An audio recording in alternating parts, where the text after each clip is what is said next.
Hello students, good morning. आज हम BA part first political science में राजनीतिक विज्ञान का परंपरावादी दृष्टिकोण पढ़ेंगे।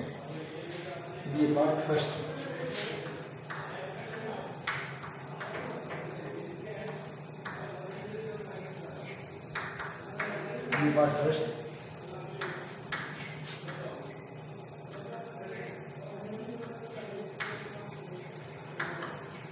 पॉलिटिकल साइंस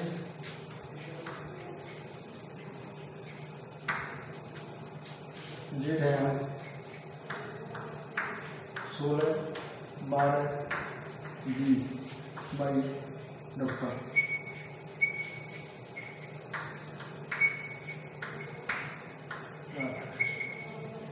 राजनीतिक विज्ञान का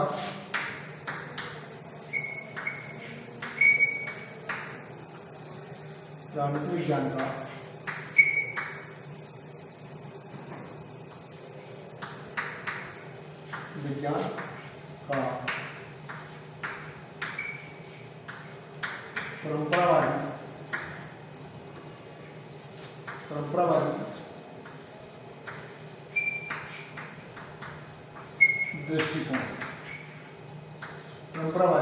दृष्टिकोण राजनीति, जैसा कि मानते हैं, राजनीतिक विज्ञान का आरंभ यूनान से हुआ था, यूनानी राजनीतिक चिंतन से हुआ था। क्योंकि जिस समय हजारों साल पहले राजनीतिक विज्ञान की शुरुआत यूनान से हुई, क्योंकि यूनान उस समय बहुत ही डेवलप्ड स्टेट था। जो शुरुआत मानते राजनीतिक विज्ञान की वह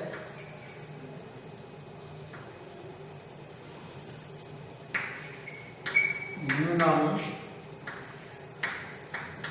राजनीतिक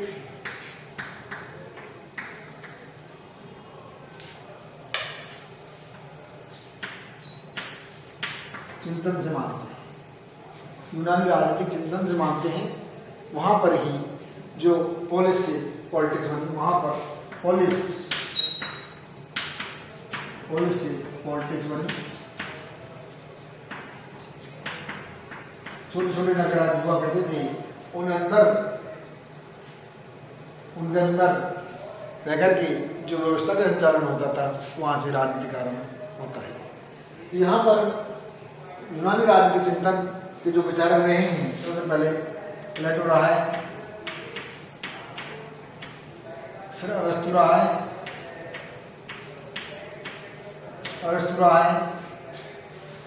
इस तरह से ये मान सकते हो आप एक्विनास ईसाई विचारक रहे हैं। विचारक चाहे वो आपका सेंट थॉमस एक्विनास रहा हो या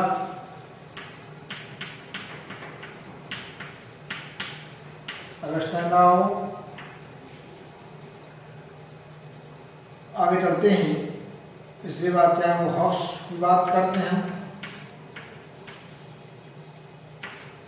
जॉन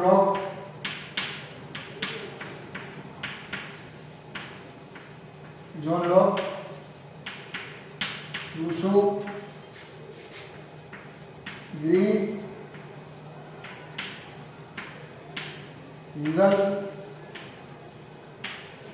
मार्क्स, ये सभी विचारक राजनीतिक विज्ञान के परंपरावादी दृष्टिकोण के प्रतिनिधि माने जाते हैं। क्योंकि इन सभी विचारकों ने, किसी ने दर्शन शास्त्र से प्रभावित अध्ययन किया है, किसी ने धर्म से प्रभावित अध्ययन किया है, किसी ने नैतिकता से प्रभावित अध्ययन किया है, किसी का व्यक्तिगत दृष्टिकोण है, जिसने जैसा देखा वैसा ही समझा और वैसा ही लिखा। इस तरह से एक व्यक्तिवादी अध्ययन के रूप में इसको मानते हैं। किसी ने राज्य को एक ईश्वर का प्रतिनिधि माना, किसी नैतिकता का विचार किया। तो कहीं पर भी ऐसा नहीं लगता इन्होंने कोई वैज्ञानिक पद्धति अपनाई हो। इन्होंने सारी पद्धतियों में किसी ने ऐतिहासिक पद्धति अपनाई, किसी ने तुलनात्मक अध्ययन पद्धति अपनाई, किसी ने वर्णनात्मक अध्ययन पद्धति अपनाई। इस तरह से इन सभी विचारकों ने अपने अपने तरीके से राजनीतिक विज्ञान को परिभाषित करने का प्रयास किया।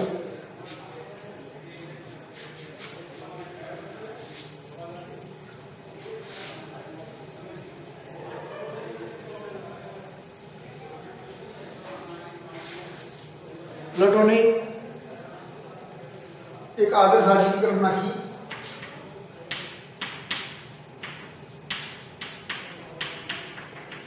एक आदर्श राज्य की कल्पना की, एक सपना देखा। ये सपना पूरा हो भी सकता है, नहीं पूरा हो सकता है, आज तक कहीं भी पूरा नहीं हुआ।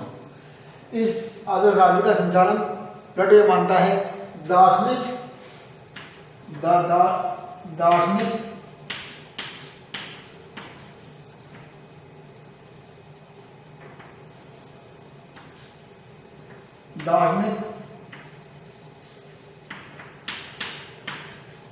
शासक के द्वारा और आदर्श राज्य का संचालन होना चाहिए। जहां तक एक्विनॉक्स की बात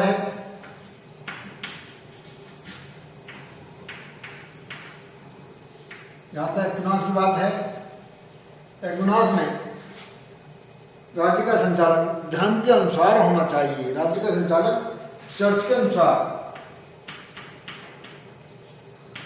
राज्य का संचालन चर्च के निर्देशन में, चर्च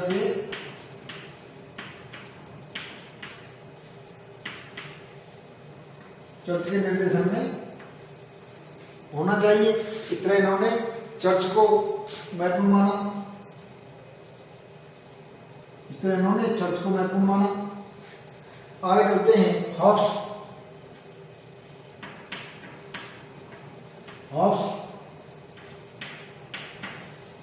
लॉक,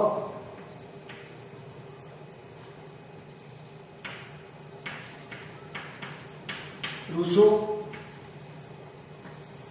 तीनों समझौतावादी विचारक हैं और तीनों ने सामाजिक समझौते की बात की है।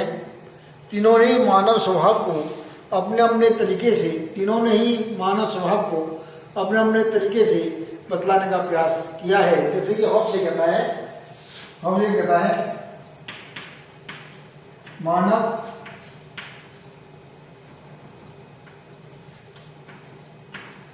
निरंतर एक दूसरे के साथ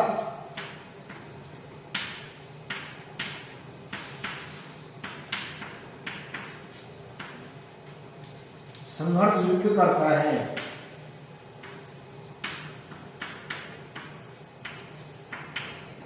मानव निरंतर एक दूसरे के साथ युद्ध करता है, हॉब्स ये मानता है। लोग ये कहता है मानव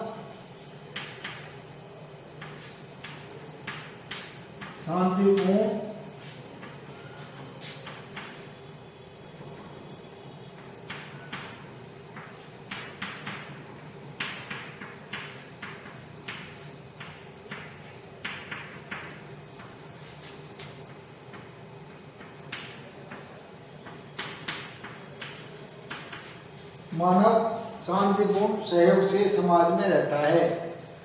और तीसरी बात जो रूसो की बात है, वो अपनी सामान्य इच्छा की बात करते हैं। सामान्य इच्छा की बात करते हैं। यहाँ पर मनुष्य पहले शांतिपूर्ण सहयोग से रहता है, बाद में ज्ञान विज्ञान का विकास होने के बाद उसमें झूठ, चालाकी, तनाव, संघर्ष और फिर एक दूसरे के साथ में अंतर्युद्ध की स्थिति हो जाती है। तो इस तरह से इन तीनों विचारकों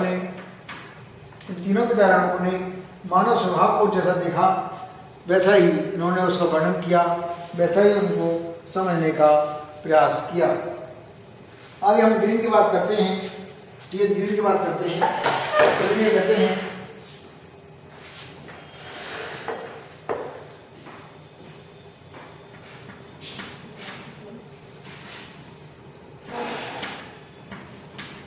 ग्रीन की बात करते हैं कि ग्रीन ये कहता है स्टेट बिल, ये कहते हैं बिल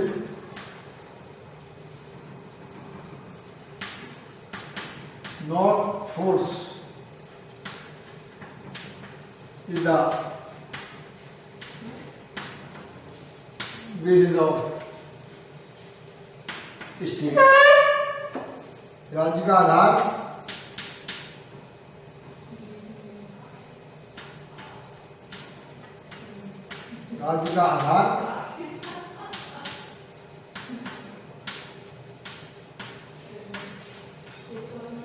इच्छा है, शक्ति नहीं,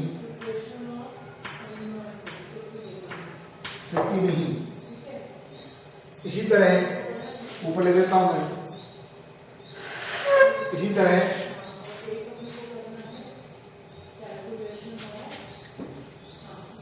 इसी तरह ये मान सकते हो। अब हीगर की बात करते हैं, हीगर की बात करते हैं तो हीगर ये कहता है राज्य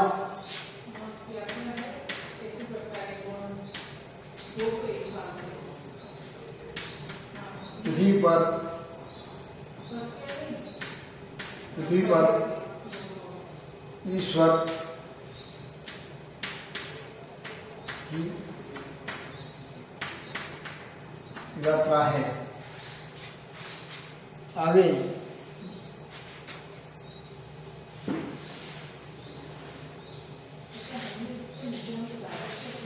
तो हीगर ये कहता है state is the March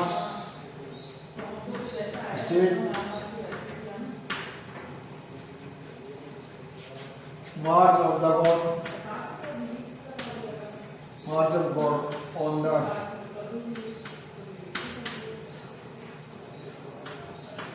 State is a march of the God on the earth. ये कहता है यहाँ पर भी हमें एक आदर्शवाद दिखाई देता है, उत्कृष्ट आदर्शवाद दिखाई देता है जो कि संभव नहीं है। उसके लिए अलग फिलॉसफी एक काम करता है। आगे हम नाम लेते हैं कार्ल मार्क्स की बात करते हैं। कार्ल मार्क्स एक क्लासलेस, एक वर्गविहीन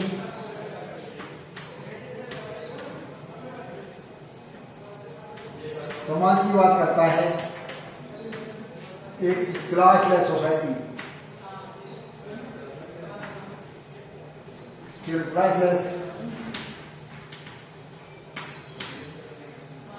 क्लासलेस सोसाइटी की बात करता है। कार्ल मार्क्स एक वर्गविहीन समाज की बात करता है, एक क्लासलेस सोसाइटी की बात करता है जो आज तक कहीं भी संभव नहीं हुई। तो इन सभी विचारकों में जितने भी मैंने विचार बताए और उनके विचार बताए, उन किसी में कहीं आदर्शवाद दिखाई दे रहा है, कहीं धर्म दिखाई दे रहा है, कहीं नैतिकता दिखाई दे रही है और कहीं पर एक वस्तुनिष्ठता दिखाई दे रही है। जिस व्यक्ति ने जैसा समझा, जैसा देखा, वैसा ही उन्होंने वर्णन किया। जैसे हॉब्स से कहता है मानव निरंतर रूप से एक दूसरे के साथ युद्ध करता है। लॉक ये कहता है मानव शांतिपूर्ण सहयोगशील समाज में रहता है, कोई युद्ध नहीं करता, कोई झगड़ालू नहीं है। रूसो एक सामान्य इच्छा की बात करता है, ये पूरी तरह से एक आदर्शवाद की बात है आती है। यहाँ पर भी नैतिकता आदर्शवाद के अंतर्गत, इस सामान्य इच्छा के अंतर्गत नैतिकता की बात आती है। इस तरह से रूसो के विचारों में रूसो की सामान्य इच्छा में एक नैतिकता दिखाई देती है, नैतिक विचारधारा हमें दिखाई देती है। ग्रीन भी ये कहता है राज्य का आधार इच्छा है, शक्ति नहीं। Will not force the basis of state, ये है टी.एस. ग्रीन इस तरह से मानते हैं, will not force the basis of state. Hegel भी ये कहता है राज्य पृथ्वी पर ईश्वर की यात्रा है, state is the march of the God on the earth. Karl Marx अपनी जो बुक है दास कैपिटल और कम्युनिस्ट मैनिफेस्टो, जो इसके जो प्रसिद्ध जो विचारक हैं, प्रसिद्ध जो पुस्तकें हैं, प्रसिद्ध ग्रंथ हैं, उन ग्रंथ में एक क्लासलेस सोसाइटी की बात करता है, एक वर्गविहीन समाज की बात करते हैं। इस तरह से मैंने इसका राजनीतिक विज्ञान के परंपरावादी दृष्टिकोण की बैकग्राउंड बताने का मैंने प्रयास किया। इसके अंतर्गत ये सब मान सकते हैं। अब राजनीतिक विज्ञान के अंतर्गत किसका अध्ययन किया जाता है, इसकी भी हम चर्चा करते हैं।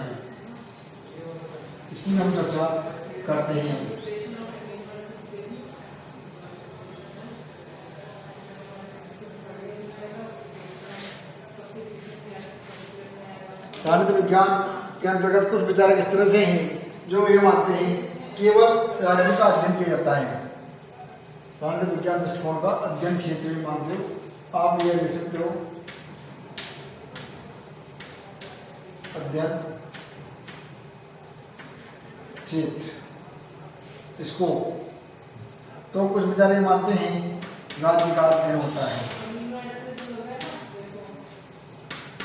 कुछ विचारक मानते हैं राज्य का अध्ययन होता है। केवल राजनीतिक विज्ञान के अंतर्गत केवल राज्य का अध्ययन होता है, राज्य की गतिविधियों का अध्ययन होता है, राज्य की संस्थाओं का अध्ययन होता है, केवल राज्य का अध्ययन होता है। इसका मानते हैं इसके जो विचारक हैं वो हैं gardener.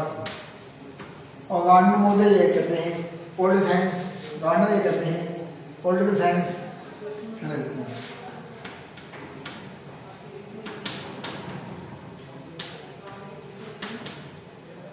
political science start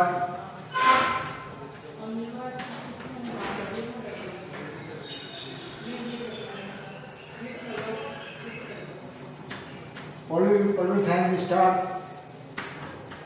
with the state and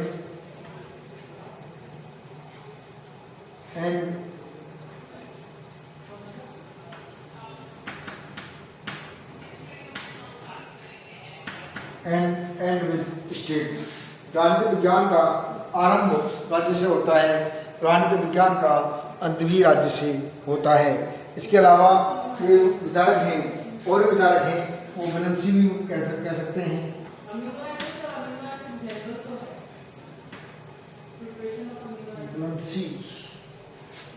विलंसी कह सकते हैं, विलंसली है, विलंसली भी है और गैरेस भी है।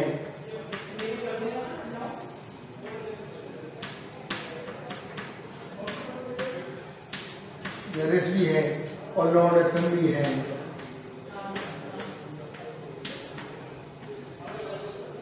लॉर्ड एक्टन भी है। ये चारों विचारक गार्डनर, विलंसली, गैरेस, लॉर्ड एक्टन चारों विचारक ये मानते हैं राजनीतिक विज्ञान के अंतर्गत केवल राज्य का अध्ययन होता है, राज्य की कार्यों का अध्ययन होता है, राज्य के उद्यमों का अध्ययन होता है, राज्य के विकास का अध्ययन होता है, राज्य की संस्थाओं का अध्ययन किया जाता है। पहला कंसेप्ट तो ये हुआ राज्य वाला, पॉलिटिकल स्टार्ट विद स्टेट। दूसरा जो कंसेप्ट आता है वो आता है आपका सरकार का आता है, वो आता है सरकार का, गवर्नमेंट। वो गवर्नमेंट का स्केल आता है यहाँ पर। इस तरह से ये दोनों विचारक मानते हैं। इससे सीधे पॉलिटिको यहाँ पर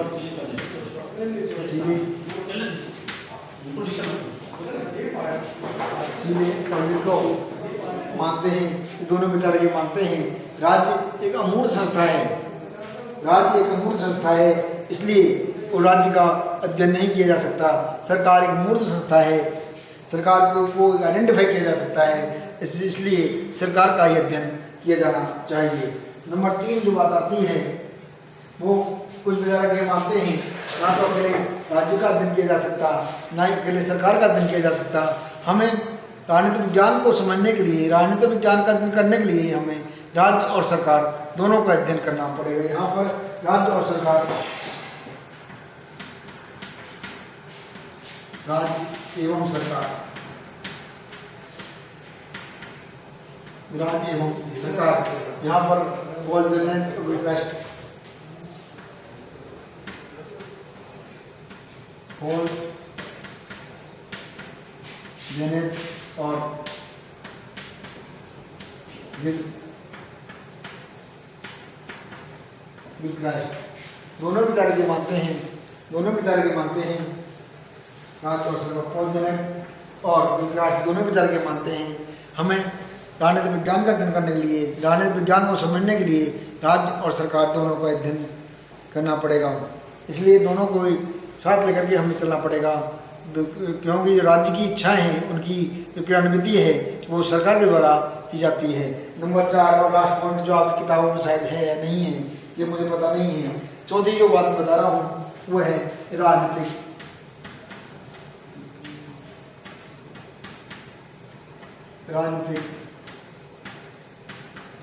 विचारधारा जो मानते हैं आपके दास की मानते हैं। और दास की महोदय कहते हैं हमें राजनीतिक विज्ञान का अध्ययन करने के लिए हमें राजनीतिक विचारधाराओं का अध्ययन करना चाहिए। तो यहाँ से राजनीतिक विचारधाराओं के अंतर्गत हमें व्यक्ति और राज्य के संबंधों की जानकारी मिलती है। राज्य के अंतर्गत राज्य और व्यक्ति के संबंधों को समझने का प्रयास हम राजनीतिक विचारधाराओं के माध्यम से करते हैं। ये उसके दास की महोदय ने कहा है। आज मैं समझता हूँ आज आपको स्टूडेंट्स आज आपको मैंने बहुत अच्छा बताने का प्रयास किया है, अच्छे से समझाने का प्रयास किया है, वो आपकी समझ में आ जाएगा निश्चित रूप से, मेरा ऐसा विश्वास है। नेक्स्ट कल बात करें।